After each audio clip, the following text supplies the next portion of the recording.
옛날 조선 중기 산세가 험하기로 소문난 영월 깊은 골짜기에는 세상과 인연을 끊고 살아가는 선비가 한 명 있었습니다. 이름은 한석규. 한때는 대쪽 같은 성품으로 사헌부 감찰 자리까지 올랐으나 조정에 썩어 빠진 위선에 환멸을 느끼고 스스로 관복을 벗어 던진 인물이었지요. 그는 인적 드문 산자락 끝에 작은 초가삼간을 짓고 낮에는 밭을 갈고 밤에는 글을 읽으며 고독을 벗삼아 살아가고 있었습니다. 어느 늦가을 밤이었습니다. 하늘에 구멍이라도 난 듯 차가운 장대비가 쏟아지는데 온 산이 빗소리로 울부짖는 듯 했습니다. 석규는 사랑방에 홀로 앉아 책장을 넘기고 있었으나 거센 비바람 소리에 도무지 글에 집중할 수가 없었지요. 문풍지가 덜컹거릴 때마다 마치 누군가 밖에서 흐느끼는 소리처럼 들려 마음이 심란했기 때문입니다. 석규가 혀를 차며 호롱불 심지를 돋우려던 찰나였습니다. 빗소리 사이로 희미하지만 분명한 둔탁한 소리가 들려왔습니다. 짐승이 문을 긁는 소리 같기도 하고 누군가 힘을 잃고 문에 기대는 소리 같기도 했습니다. 석규는 읽던 책을 덮고 자리에서 일어났습니다. 이 험한 날씨에 밖에 누구 있느냐? 석규가 삐걱거리는 나무 문을 열자 휘몰아치는 비바람과 함께 냉기가 방 안으로 들이닥쳤습니다. 그리고 그 어둠 속 처마 밑에서 들이치는 비를 겨우 피하고 있는 조그마한 그림자 하나가 눈에 들어왔습니다. 사람이었습니다. 아니, 사람이라기보다는 빗물에 젖은 작은 새처럼 위태로워 보이는 8살배기 계집아이가 있었습니다. 아이의 낡은 삼배옷은 흙탕물에 젖어 살가죽처럼 말라붙어 있었고 집신 한 짝은 어디서 잃어버렸는지 맨발에 피멍이 들어 있었습니다. 석규는 깜짝 놀라 아이를 내려다보며 물었습니다. 이 깊은 밤에 너는 네 집 아이인데 홀로 비를 맞고 서 있느냐? 석규의 물음에 아이는 입술을 달싹이다 겨우 목소리를 짜냈습니다. 선비님, 오늘 우리 엄마가 죽었어요. 아이는 울지 않았습니다. 보통의 아이라면 목 놓아 울었을 상황이건만 아이의 눈은 이미 너무 많은 눈물을 흘려 말라버린 웅덩이처럼 깊기만 했습니다. 그는 말없이 방 밖으로 나가 아이의 차가운 손을 덥석 잡았습니다. 얼음장처럼 차가운 손이 석규의 온기에 움찔 놀라 떨렸습니다. 석규는 아이를 안다시피 하여 따뜻한 아랫목으로 데려가 앉혔습니다. 장롱에서 가장 두툼하고 깨끗한 솜니부를 꺼내 덮어주고 마른 수건으로 아이의 젖은 머리카락과 흙투성이 발을 정성껏 닦아주었습니다. 잠시 후 석규가 부엌에서 김이 모락모락 나는 따뜻한 숭늉 한 그릇을 들고 들어왔습니다. 밥은 안 줘도 된다 하였으나 속이 차면 잠이 오지 않는 법이다. 이것이라도 마시거라.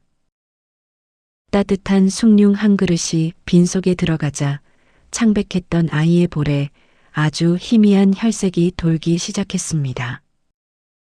그릇을 비운 아이는 얌전하게 그릇을 내려놓더니 다시금 아이답지 않은 어른스러운 표정으로 돌아와 고개를 숙였습니다. 감사합니다, 선비님. 정말로 내일 해가 뜨면 쥐도 새도 모르게 나가겠습니다. 8살 아이가 하기엔 지나치게 서늘하고 계산적인 말이었지요. 석규는 그런 아이가 뼈저리게 안쓰러워 가만히 아이의 머리를 쓰다듬으며 물었습니다. 이름이 무엇이냐? 아이가 또렷한 눈망울로 올려다보며 대답했습니다. 한별이라 합니다. 석규는 아이의 눈을 가만히 들여다보며 단단하고도 따뜻한 목소리로 말했습니다. 별이야, 날이 밝아도 나가지 않아도 된다. 하룻밤이 아니라 10밤을 자도 좋고 100년을 살아도 좋다.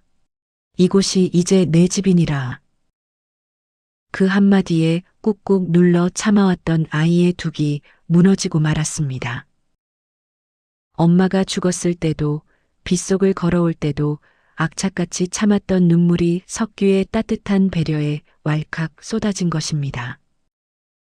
별이는 석규의 품에 안겨 서럽게 울음을 터뜨렸습니다. 석규는 작고 여윈 등을 토닥이며 아이가 울다 지쳐 잠들 때까지 곁을 지켰습니다. 비는 밤새도록 내렸으나 방 안은 더 이상 춥지 않았습니다. 세상에 홀로 남겨진 아이에게 기댈 수 있는 어른이라는 든든한 지붕이 생겼기 때문입니다. 밤새 산을 집어삼킬 듯 퍼붓던 비가 그치고 거짓말처럼 맑은 아침이 밝아왔습니다. 석규가 무거운 눈꺼풀을 들어 올렸을 때 어젯밤 젖은 생쥐꼴을 하고 있던 아이는 방 안에 보이지 않았습니다. 혹여 지난밤의 일이 꿈이었나 싶어 서둘러 방문을 열어보니 마당 한 구석에서 사각거리는 빗질 소리가 들려왔습니다. 별이는 이미 일어나 마당에 널브러진 젖은 낙엽들을 빗자루로 쓸어 모으고 있었습니다. 고사리 같은 손으로 제 몸보다 큰 빗자루를 야무지게 놀리는 폼이 하루 이틀 해본 솜씨가 아니었지요. 석규가 헛기침하며 마루로 나서자 아이가 빗자루를 내려놓고 공손하게 허리를 숙였습니다. 별이가 아침 문안을 올리자 석규는 기특한 마음이 들어 고개를 끄덕였습니다. 그런데 가만 보니 아이의 시선이 마루 한편에 놓인 서책에 머물러 있는 게 아니겠습니까? 석규가 의아한 표정으로 물었습니다. 그래, 잘 잤느냐? 헌데 내가 그 책을 읽을 줄 아느냐? 석규의 물음에 별이는 잠시 머뭇거리더니 담담하게 대답했습니다. 어려운 글자는 모릅니다. 하오나 어머니께서 어깨너머로 배우신 것을 저에게 가르쳐 주셨기에 뜻은 대강 짐작할 수 있습니다. 8살 아이가 그것도 제대로 서당 문턱도 밟아보지 못한 아이가 난해한 문장을 이해한다는 것은 실로 놀라운 일이었습니다. 한편 장작을 납품하러 온 박 씨가 전한 소식은 선비한 석규의 마음을 어지럽혔습니다. 박 씨는 부모를 잃고 도망친 조카딸을 찾기 위해 시금까지 전폐하고 있다는 긴막돌의 소식을 전하며 그의 가륵한 심성을 입이 마르도록 칭송했습니다. 세상의 평판이 이토록 자자하자 석규는 별이가 큰 충격으로 인해 큰아버지를 오해하고 있는 것은 아닌지 의구심이 생겼습니다. 결국 석규는 툇마루에 별이를 불러앉히고 차분히 설득하기 시작했습니다. 혈육이 애타게 기다리고 있으니 오해를 풀고 집으로 돌아가는 것이 도리라는 타이름이었습니다. 그러나 평소 순하던 별이의 반응은 예상과 전혀 달랐습니다. 아이는 죽어도 돌아가지 않겠다며 온몸으로 거부감을 드러냈고 그곳은 사람이 살 곳이 못 된다며 몸서리쳤습니다. 석규는 천륜을 거스르는 아이의 모진 태도를 엄하게 꾸짖었으나 별이는 억울함에 눈시울을 붉히면서도 이전과는 다른 서늘한 차분함을 보였습니다. 아이는 자신과 큰아버지의 관계를 천륜이 아닌 악연이라 단정지었습니다. 당돌한 반박에 석규가 당황하여 말을 잃은 사이 별이는 그간 가슴 깊이 묻어두었던 충격적인 진실을 하나둘 쏟아내기 시작했습니다. 사람들의 눈에는 병사로 비친 어머니의 죽음이 사실은 독살이었다는 별이의 폭로에 석규는 오싹한 전율을 느꼈습니다. 아이는 거짓이라곤 찾아볼 수 없는 눈빛으로 그날 밤의 참혹한 기억을 증언했습니다. 숨이 넘어가던 어머니에게 썩은 비린내가 진동하는 약탕을 먹인 것도 모자라 의원을 부르기는커녕 숨이 끊어져가는 여인의 손가락을 억지로 잡아 인주를 묻히던 큰아버지의 비정한 손길을 별이는 똑똑히 기억하고 있었습니다. 석규는 마을 사람들의 칭송이 얼마나 허망한 것이었는지, 그리고 이 작은 아이가 홀로 감당해온 공포가 얼마나 깊은 것이었는지를 깨달으며 몸서리쳤습니다. 이것은 단순한 가출이나 오해가 아니었습니다. 어머니의 억울한 죽음을 목격한 유일한 증인의 절박한 생존 투쟁이자 진실을 밝혀달라는 처절한 절규였습니다. 석규는 이 사건이 단순한 집안 싸움을 넘어선 거대한 악행의 실체임을 직감했습니다. 이 아이를 돌려보낸다면 그것은 호랑이 아가리에 아이를 제 발로 밀어넣는 것과 다름없다. 전직 사원부 감찰이었던 석규의 본능이 경고하고 있었습니다. 이것은 단순한 가정사가 아니라 재산을 노린 끔찍한 강력 범죄라는 사실을 말입니다. 석규는 파르르 떨고 있는 별이의 어깨를 단단히 감싸 안으며 나직하게 물었습니다. 별이야, 내 말이 사실이라면 큰아버지가 너를 그토록 애타게 찾는 이유가 단순히 걱정되어서는 아닐 게다. 놈이 원하는 것은 내가 아니라 내가 가지고 있을지 모르는 무언가일 터인데, 혹시 어머니께서 남기신 물건 중에 그자가 탐낼 만한 것이 있느냐? 석규의 날카로운 질문에 별이는 잠시 망설이는 듯 하더니 품속 깊숙한 곳에서 무언가를 주섬주섬 꺼내 보였습니다. 그것은 붉은 얼룩이 희미하게 배어 있는 낡은 비단 주머니였습니다. 아이는 그것을 마치 자신의 심장이라도 되는 양 두 손으로 꼭 쥐고 있었지요. 별이가 주머니를 만지작거리며 떨리는 목소리로 말을 이었습니다. 엄마가 돌아가시던 날 밤 피를 토하시면서 제 속옷 안주머니에 이걸 넣어주셨어요. 그러면서 신신당부하셨어요. 절대로 무슨 일이 있어도 이걸 큰아버지에게 빼앗기지 말라고요. 별이가 조심스레 주머니 끈을 풀자 그 안에서 나온 것은 영롱하게 빛나는 작은 옥도장이었습니다. 석규는 단번에 그것이 무엇인지 알아차렸습니다. 그것은 가문의 모든 재산권을 행사할 수 있는 인장, 즉 웬만한 고을 사또보다 무서운 권력의 상징이었던 것입니다. 별이가 덧붙였습니다. 엄마가 돌아가시고 나서 큰아버지가 집안을 샅샅이 뒤지셨어요. 장롱도 없고 이불도 다 찢으면서 무언가를 찾으셨는데 너무나 무서웠어요. 석규는 그제야 모든 퍼즐이 맞춰지는 듯 무릎을 탁 쳤습니다. 김막돌이 시금을 전폐하고 조카를 찾는다는 소문. 그것은 핏줄에 대한 애정이 아니었습니다. 유산을 통째로 가로채기 위해 반드시 필요한 이 도장과 그 도장을 찍어줄 유일한 상속자인 아이가 사라졌기 때문에 부리던 바락이었던 것이지요. 김막돌이 별이를 찾는 것은 혈육에 대한 정이 아니라 유산을 가로채기 위해 반드시 필요한 도장과 상속자인 별이가 사라졌기 때문이었습니다. 만약 이대로 별이를 돌려보낸다면 김막돌은 아이의 손을 빌려 서류에 도장을 찍게 한 뒤 가차없이 아이를 없애버릴 것이 불을 보듯 뻔했습니다. 석규는 걸음을 멈추고 별이 앞에 무릎을 굽혀 눈높이를 맞춘 뒤 세상에서 가장 진중하고 단단한 목소리로 뜻밖의 제안을 건넸습니다. 비록 자신은 힘없는 노인에 불과하나 법적으로 아이를 지킬 방패가 되어주겠다며 별이를 자신의 호적에 올려 양녀로 삼겠다는 결단이었습니다. 그렇게만 된다면 그 누구도 심지어 큰아버지라 할지라도 함부로 아이를 데려갈 수 없으리라는 확신이 담긴 약조였습니다. 별이는 석규의 제안에 숨을 멈춘 채 눈을 동그랗게 떴습니다. 엄격한 양반 가문에서 피 한 방울 섞이지 않은 도망자 신분의 아이를 자식으로 들이는 것은 가문의 명예를 더럽힌다는 비난을 감수해야 하는 목숨 건 선택임을 알았기 때문입니다.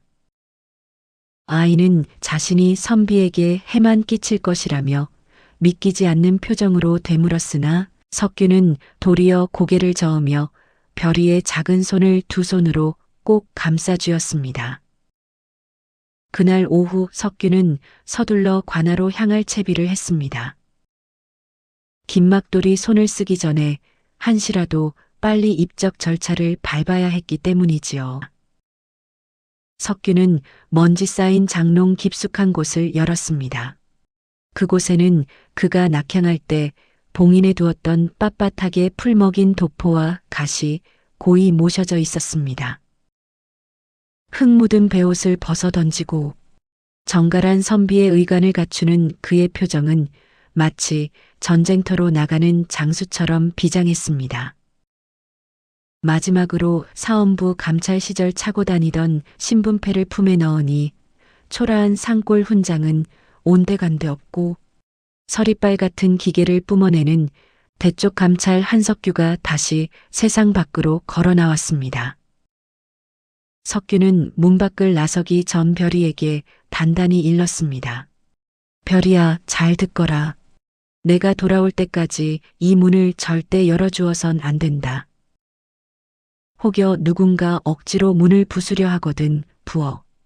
뒷문 개구멍으로 빠져나가 산신당 뒤 바위 틈에 숨어 있어야 한다. 별이는 비장한 표정으로 고개를 끄덕였습니다.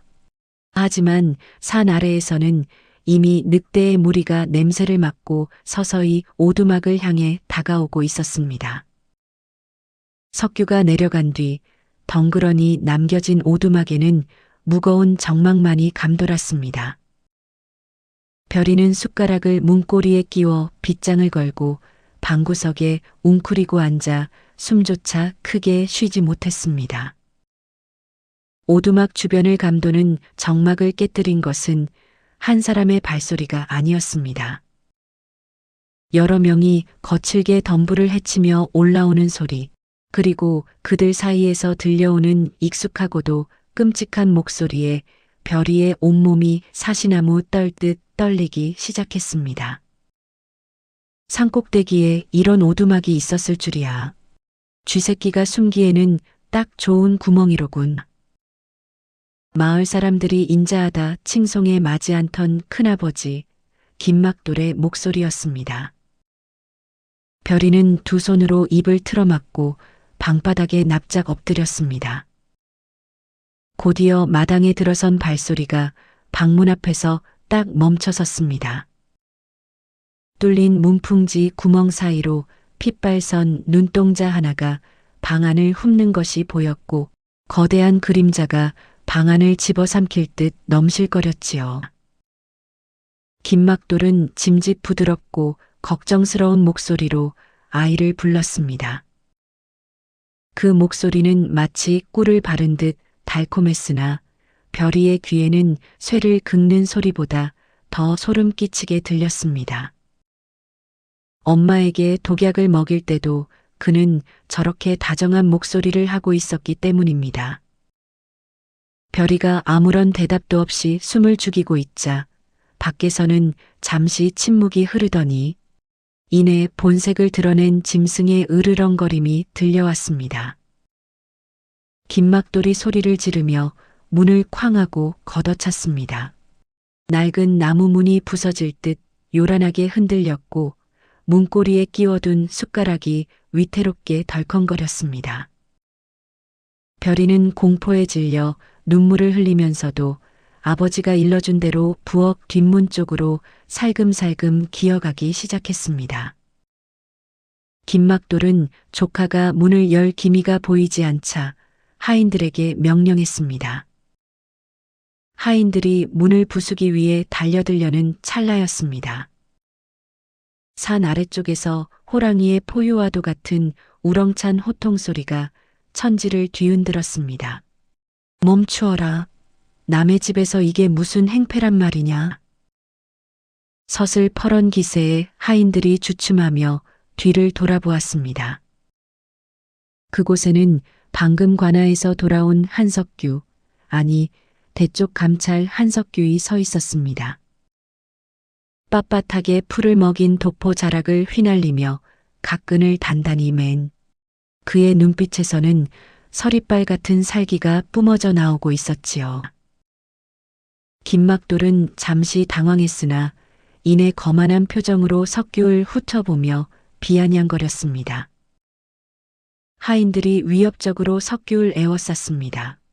하지만 석규는 눈 하나 깜짝하지 않고 김막돌을 똑바로 노려보며 품 안에서 종이 한 장을 꺼내 펼쳤습니다. 관아의 관인이 찍힌 공식 문서였습니다. 이 아이는 이제 더 이상 조씨 가문의 사람이 아니오. 오늘부로 관아의 입적 절차를 마쳤으니 이 아이는 내 딸 한별이다. 김막돌의 눈이 튀어나올 듯 커졌습니다. 석규는 한 발자국도 물러서지 않고 김막돌의 코앞까지 다가가 늑대의 눈을 정면으로 응시하며 낮게 의조렸습니다. 또한 여기 있는 자들에게 고한다. 국법에 따르면 양인을 납치하려 한 자는 그 하수인이라도 장형 100대에 처하게 되어 있다.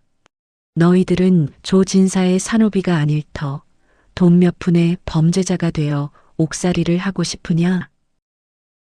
석규의 서리빨 같은 경고에 기세등등하던 하인들이 슬금슬금 뒷걸음질 치기 시작했습니다.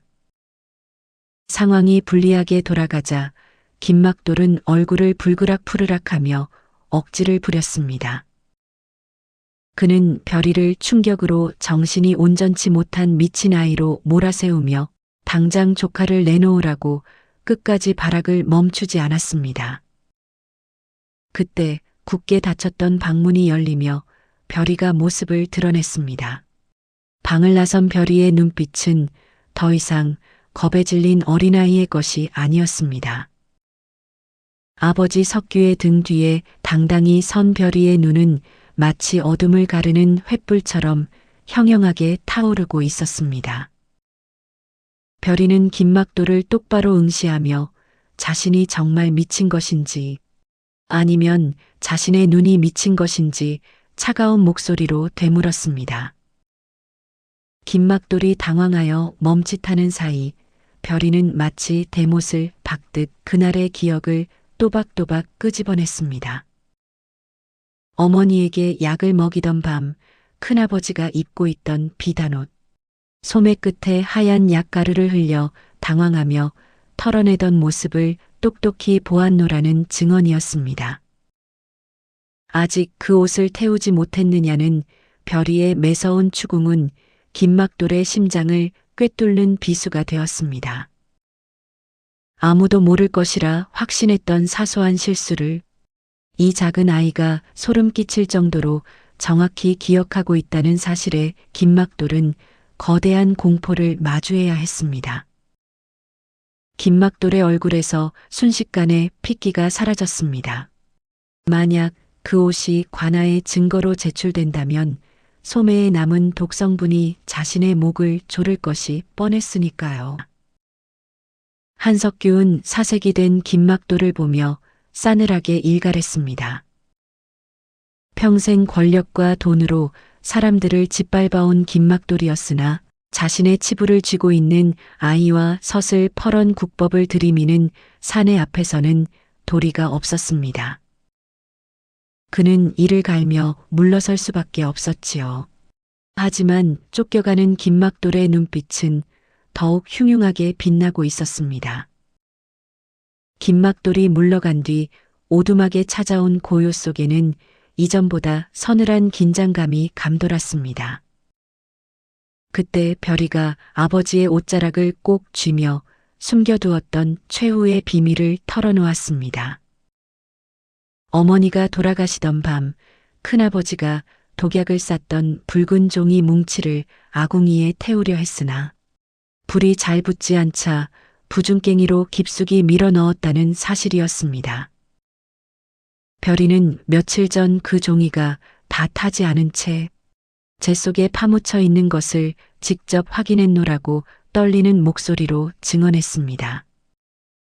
독약을 포장할 때 쓰이는 붉은 종이가 남아있다면 그것은 김막돌의 숨통을 끊어놓을 결정적인 물증이 될 수 있었습니다. 한석규의 눈은 번쩍 뜨였고 그는 놈이 종이의 존재를 알아차리기 전에 먼저 손에 넣어야 한다며 비장하게 일어섰습니다. 하인들이 지키는 집안으로 잠입하는 것이 문제였으나 별이는 어른들은 통과할 수 없는 자신만이 아는 개구멍이 있다며 앞장섰습니다. 달빛조차 구름에 숨어버린 칠흑 같은 밤, 두 사람은 마을을 향해 산을 내려갔습니다.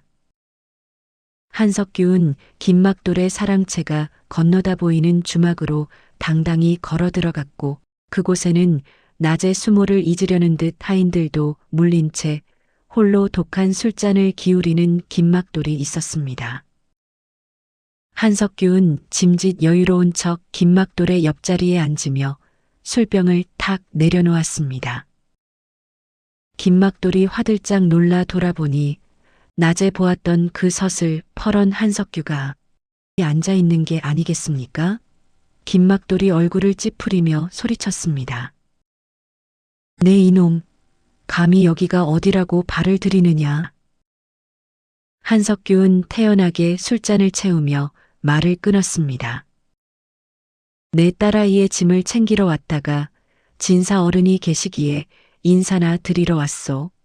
그래, 낮에 말한 그 옷소매는 잘 태우셨소? 냄새가 꽤 고약했을 텐데. 한석규가 옷 이야기를 꺼내자 김막돌의 눈동자가 흔들리며 시선이 완전히 고정되었습니다. 그가 당황하여 입씨름을 벌이는 사이 담벼락 뒤편 어둠 속에서는 작은 그림자 하나가 움직이고 있었습니다. 별이는 익숙한 흙담 아래 자풀로 가려진 작은 개구멍 앞에 엎드렸습니다. 심장이 쿵쾅거려 입 밖으로 튀어나올 것 같았으나 아버지가 시간을 벌어주는 지금이 아니면 기회는 없었습니다. 별이는 주먹을 꽉 쥐고 속으로 되뇌었습니다.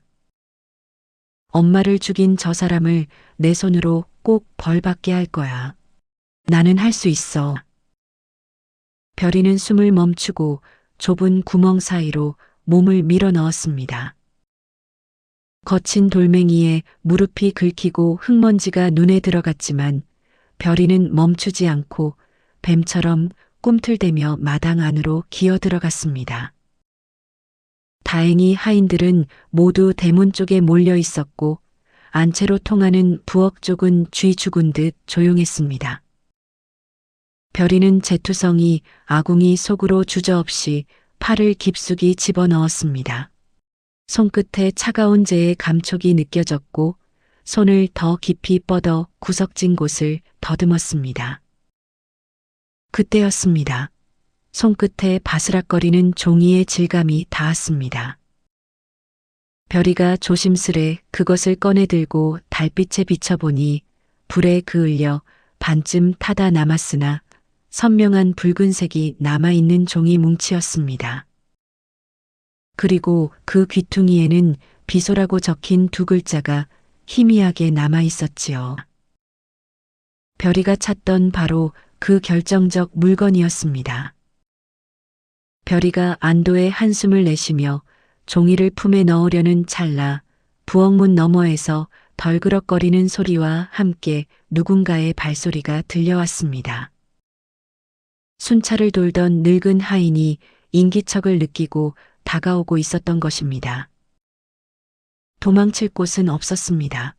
문을 열고 나가면 바로 들킬 것이고 다시 개구멍으로 가기엔 거리가 너무 멀었습니다. 하인의 그림자가 문창호지에 드리워지고 문고리가 덜컥거리며 돌아가기 시작했습니다. 별이는 숨을 확 들이마시며 주변을 둘러보았습니다. 몸을 숨길 곳이라고는 사람 키만 한 무랑아리 뒤편뿐이었지요. 문이 끼익 열리고 늙은 하인이 등불을 들이밀며 부엌 안을 휘둘러 보았습니다. 하인은 고개를 갸우뚱거리며 하필이면 별이가 숨어있는 아궁이 쪽으로 천천히 걸어왔습니다. 별이는 항아리 뒤에 납작 엎드려 제 입을 틀어막았습니다. 늙은 하인의 집신이 별이의 코앞까지 다가왔고 등불빛이 길게 그림자를 드리웠지요. 조금만 더 고개를 숙이면 발각되는 건 시간 문제였습니다. 그때였습니다. 대문 밖 주막 쪽에서 한석규의 큰 웃음소리와 함께 시끌벅적한 소란이 들려왔습니다. 그 소리에 하인이 흠칫 놀라며 고개를 돌렸습니다. 하인은 혀를 차며 서둘러 부엌을 빠져나갔습니다. 한석규가 밖에서 적절한 때에 소란을 피워 별이를 구해준 것이지요. 하인이 멀어지는 소리를 듣자마자 별이는 품속에 붉은 종이 뭉치를 단단히 안고 다시 개구멍을 향해 전력으로 기어갔습니다. 마침내 구멍을 빠져나온 별이는 흙투성이가 된 얼굴로 어둠 속에 기다리던 아버지의 품에 와락 안겼습니다. 별이의 손에 들린 그을린 붉은 종이, 그것은 탐욕스러운 늑대 김막돌의 목을 칠 비수이자 억울하게 죽은 어머니의 한을 풀어줄 희망의 불씨였습니다. 하지만 한석규는 서두르지 않았습니다. 산전수전 다 겪은 전직 감찰의 눈에는 이 증거만으론 2% 부족해 보였기 때문입니다. 교활한 김막돌이라면 미친 조카가 앙심을 품고 훔쳐간 종이에 제멋대로 글자를 써넣어 나를 모함한다고 잡아뗄 놈이다. 한석규는 먹을 갈아 정갈한 글씨로 서찰 한 통을 써내려갔습니다. 수신이는 바로 현재 이 고을의 사또. 그는 한석규의 감찰 시절 직접 가르쳤던 아끼던 후배였습니다. 그날 오후 평화롭던 마을 장터와 빨래터에는 기이하고도 섬뜩한 노래가 돌림병처럼 퍼지기 시작했습니다. 별이가 동네 꼬마 아이들에게 엿을 나눠주며 가르쳐준 동요였지요. 빨간 종이 태우려다 도깨비불 만났네. 동생 댁 죽인 붉은 가루 주머니에 숨겼나? 조진사 댁 아궁이에 억울한 귀신이 산다네. 아이들은 뜻도 모르고 해맑게 흥얼거렸으나 어른들의 반응은 달랐습니다. 며칠 전 김막돌 댁에서 재수 씨가 갑자기 죽은 일과 맞물려 노래 가사는 삽시간에 사람들의 의심을 폭발시켰습니다. 마을 사람들의 수군거림은 바람을 타고 김막돌의 담장을 넘었습니다. 사랑채에서 술로 불안을 달래던 김막돌은 밖에서 들려오는 아이들의 노랫소리에 소스라치게 놀라 술잔을 떨어뜨리고 말았습니다. 술잔이 깨지는 소리와 함께 그의 안색이 종이장처럼 하얗게 질렸습니다. 김막돌이 대마루로 뛰쳐나가 하인들에게 고래고래 소리를 질렀습니다. 하인들이 빗자루를 들고 나가 아이들을 쫓으려 했으나 아이들은 도깨비가 시켰어요. 라며 혓바닥을 내밀고는 요리조리 골목길로 도망쳐버릴 뿐이었습니다. 김막돌의 등골을 타고 흐르는 식은땀은 멈추지 않았습니다. 어제 별이가 했던 말과 오늘 들려오는 노래 가사가 소름 끼치게 맞아떨어지고 있었기 때문입니다. 이제 그는 마당에 핀 붉은 맨드라미 꽃만 봐도 경기를 일으킬 정도로 신경이 쇠약해졌습니다. 불안감을 이기지 못한 김막돌은 미친 사람처럼 부엌으로 달려가 차가운 아궁이 속재를 마구잡이로 파헤쳤습니다. 손톱 밑이 새카맣게 되도록 뒤졌으나 아뿔싸 그 자리에 밀어넣었던 붉은 종이 뭉치는 온데간데 없고 흩날리는 제 가루만 그의 얼굴을 덮을 뿐이었습니다. 김막돌이 공포에 질려 방 안을 서성일 때 대문 밖에서 거짓 차림을 한 사내가 기웃거리며 하인과 실랑이를 벌였습니다. 김막돌이 거지를 안으로 들이자 거지는 은밀하게 속삭였습니다. 글쎄, 약방하는 최노인 있지 않습니까? 그 양반이 술에 취해 포졸들에게 장부를 보여주며 떠들고 있지 뭡니까? 내가 김진사한테 뭘 팔았는지 알면 기절초풍할 걸 이러면서요. 그 말을 듣는 순간 김막돌의 머릿속에서 이성의 끈이 툭 끊어지고 말았습니다. 거지의 말은 한석규이 심어놓은 거짓 정보였으나 이미 의심의 늪에 빠진 김막돌에게는 날벼락 같은 사실로 들렸습니다. 이미 이성을 잃은 김막돌은 최악의 선택을 하고 맙니다. 그는 장롱 깊숙한 곳에서 돈다발을 꺼내 챙기고 품속에는 날카로운 비수를 숨겼습니다. 어둠이 짙게 깔리자 김막돌은 삿갓을 깊게 눌러쓰고 도둑고양이처럼 몰래 뒷문을 빠져나갔습니다. 하지만 그는 꿈에도 모르고 있었습니다. 산꼭대기 오두막에서 매의 눈으로 자신을 내려다보고 있는 사냥꾼이 있다는 사실을 말이죠. 한석규는 김막돌의 움직임을 포착하고는 차분하게 각근을 매만졌습니다. 그의 품 안에는 관아에서 온 후배 사또의 답신이 들어 있었습니다. 선배님 말씀대로 오늘 밤 약방 주변에 포졸들을 매복시켜 두었습니다. 제 발로 호랑이 아가리에 들어가는 줄도 모르고 허둥지둥 달려가는 늑대의 뒤를 사자와 어린 딸이 그림자처럼 쫓았습니다. 야심한 밤 정적을 깨뜨린 것은 약방 문을 다급하게 두드리는 소리였습니다. 이제 드디어 사냥꾼 한석규이 쳐놓은 그물에 늑대 김막돌이 완전히 걸려들었습니다. 김막돌은 주위를 두리번거릴 새도 없이 약방 문을 거칠게 흔들어댔습니다. 잠결에 깬 최 노인이 부스스한 얼굴로 문을 열자마자 김막돌은 그의 멱살을 잡고 안으로 밀치고 들어갔습니다. 김막돌이 짐승처럼 으르렁거리며 윽박지르자 영문을 모르는 최 노인은 파랗게 질린 얼굴로 손사래를 칠 뿐이었습니다. 하지만 이미 의심이 확신으로 굳어진 김막돌은 품에서 번뜩이는 비수를 꺼내 들고 최 노인의 목을 겨누었습니다. 김막돌의 살기가 약방 안을 가득 채우던 바로 그 순간 굳게 닫혀있던 약방의 뒷문과 창문이 동시에 활짝 열리더니 어둠 속에서 수십 개의 횃불이 대낮처럼 환하게 켜지며 약방을 에워쌌습니다. 우렁찬 호통 소리와 함께 관아의 포졸들이 들이닥쳤습니다. 김막돌이 소스라치게 놀라 뒤를 돌아보니 그곳에는 관복을 입은 사또와 뒷짐을 지고 선 한석규가 싸늘한 눈빛으로 자신을 내려다보고 있었습니다. 김막돌은 비수를 떨어뜨리며 그 자리에 털썩 주저앉았습니다. 한밤중의 소란에 잠에서 깬 마을 사람들이 하나둘씩 관아 마당으로 모여들었습니다.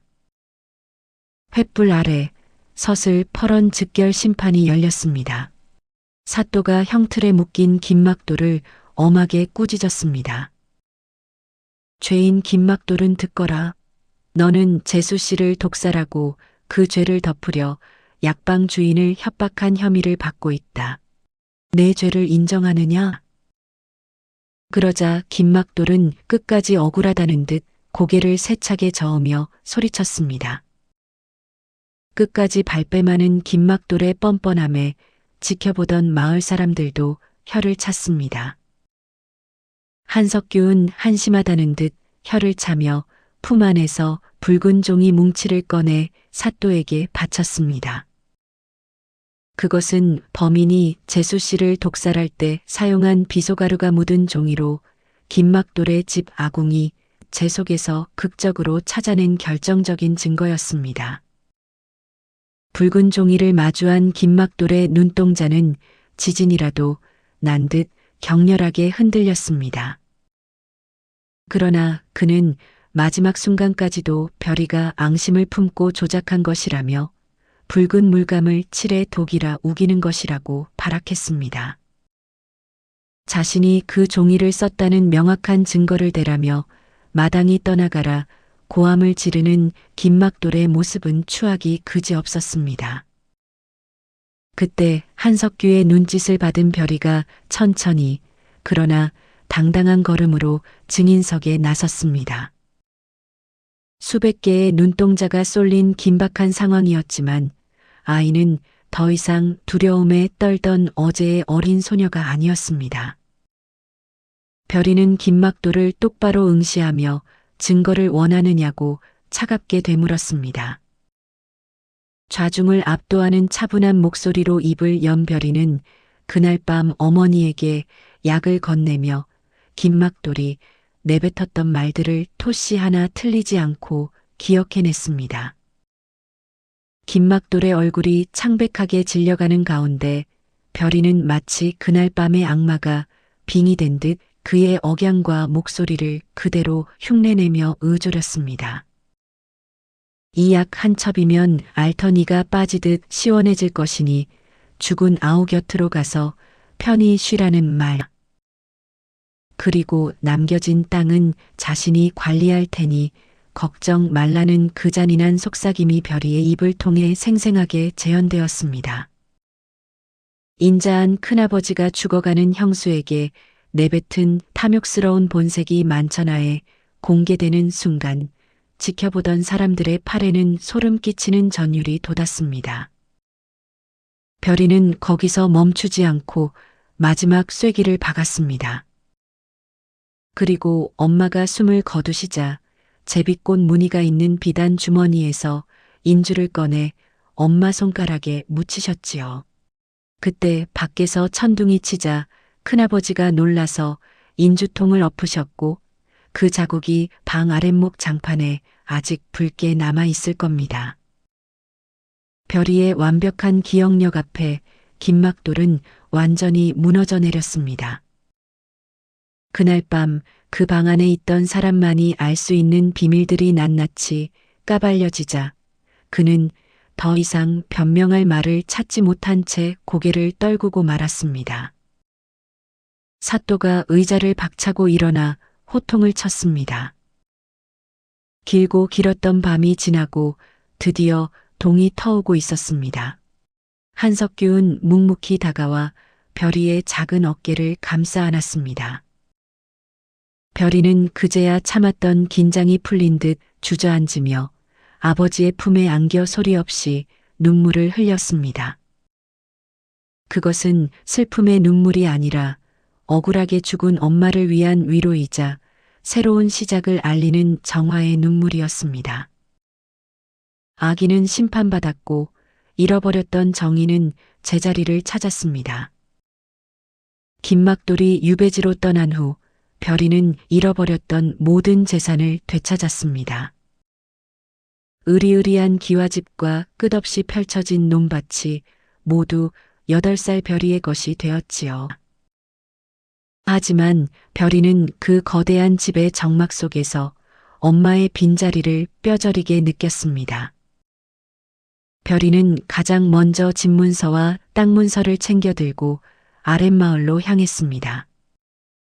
마을 정자나무 아래 모인 어르신들에게 별이는 정중히 허리를 숙였습니다. 어머니께서는 늘 말씀하셨습니다.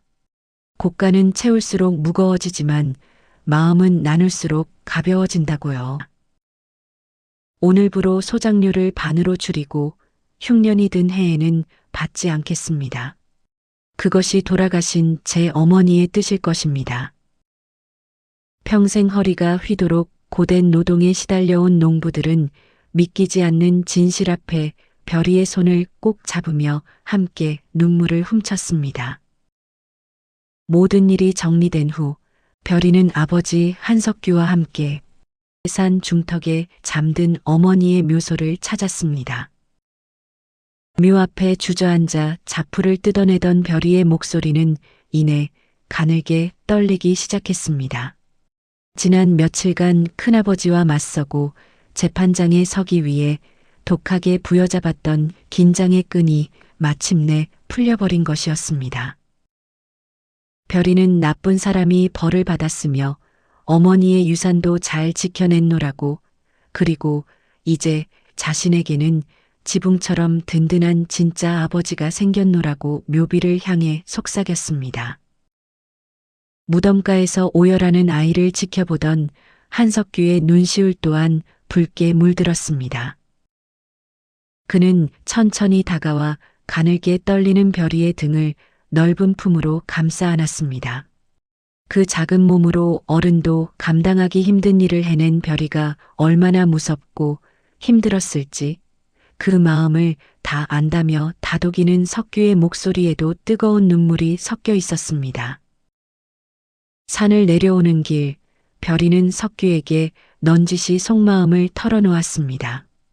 너무 넓고 춥기만 한 그 큰 기와집이 싫다는 아이의 고백에 석규는 빙그레 웃음을 지었습니다. 그는 집의 크기보다 중요한 것은 사람의 온기임을 강조하며 마음이 내키지 않는다면 그 집을 마을 사람들을 위한 서당이나 쉼터로 내어주는 것이 어떻겠느냐고 제안했습니다. 별이는 아버지의 냄새가 나는 따뜻한 오두막이 제일 좋다며 해맑게 웃고는 석규의 손을 잡고 즐겁게 흔들었습니다. 별이는 아버지처럼 글을 배워 세상의 이치를 깨치고 자신처럼 힘없고 억울한 이들을 지켜주는 훌륭한 사람이 되고 싶다는 포부를 밝혔습니다. 석규는 아이의 기특한 대답에 호탕한 웃음을 터뜨리며 고개를 끄덕였습니다. 별이의 명석함과 고운 마음씨라면 자신보다 훨씬 뛰어난 학자가 될 것이라 격려하며 오늘 밤부터 당장 천자문을 시작하자고 약속하는 석규의 목소리에는 자식에 대한 깊은 애정과 자부심이 가득했습니다. 비 오는 날 우연히 맺어진 100년의 약속은 그렇게 지켜졌습니다. 산꼭대기 작은 오두막에는 밤마다 글 읽는 소리와 행복한 웃음소리가 끊이지 않았고 두 사람은 피보다 진한 사랑으로 서로의 상처를 보듬으며 오래오래 행복하게 살았답니다. 영월의 깊은 골짜기에서 피어난 이 아름다운 인연의 이야기, 여기서 막을 내립니다. 비바람 치던 밤 찾아온 작은 손님이 누군가에겐 삶의 이유가 되고 외로웠던 선비는 누군가에게 든든한 지붕이 되어 주었습니다. 여러분의 곁에도 이런 따뜻한 지붕 같은 사람이 한 명쯤 계시길 바랍니다. 지금까지 이야기를 들어주셔서 감사합니다. 인생 이야기를 들려드리는 인생 김이모였습니다.